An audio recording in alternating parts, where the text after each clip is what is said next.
Durant 13 ans, François Cluzet et Valérie Bonneton, à l'affiche de Venise n'est pas en Italie, dimanche 8 août 2021 sur France 2, ont mené une vie de couple idéale en apparence avant de se séparer.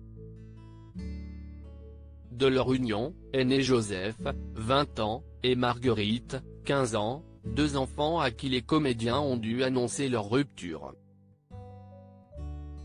Mais avant de dévoiler le pot rose à leurs enfants, Valérie Bonneton et son ex, qui n'ont jamais été mariés, avaient bien préparé leur discours pour ne pas leur faire de la peine. Avec François, on a réfléchi des soirées entières à la façon dont nous allions leur annoncer les choses. Quels mots utiliser, comment leur dire sans les blesser. On a réfléchi dans le calme et la sagesse, on a bien fait les choses. Je ne voulais pas les éloigner de leur père. J'ai trouvé un appartement à 2 pas. Ils peuvent aller et venir de l'un à l'autre. Ça dédramatise la situation, avait expliqué la comédienne à Paris Match en 2012.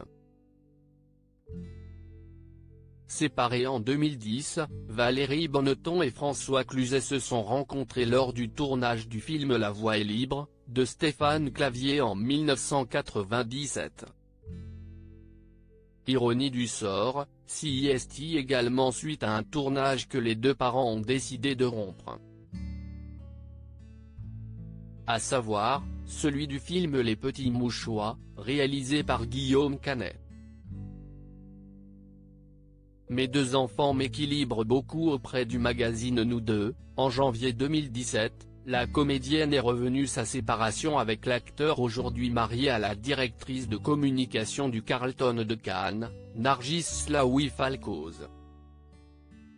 La réalité a dépassé la fiction, a indiqué Valérie Bonneton. Et de poursuivre, on s'est séparés quelques jours après la sortie du film. Je me sens exister, si est valorisant d'assumer ma vie toute seule. Un quotidien qu'elle mène d'une main de fer grâce au soutien indéfectible de ses enfants. Mes deux enfants m'équilibrent beaucoup. Ce sont aussi eux qui nous éduquent. J'ai essayé de leur donner le meilleur. Ce qui ne veut pas dire que je leur cède tout, a-t-elle expliqué dans les colonnes de Télé 7 jours, le 2 août dernier.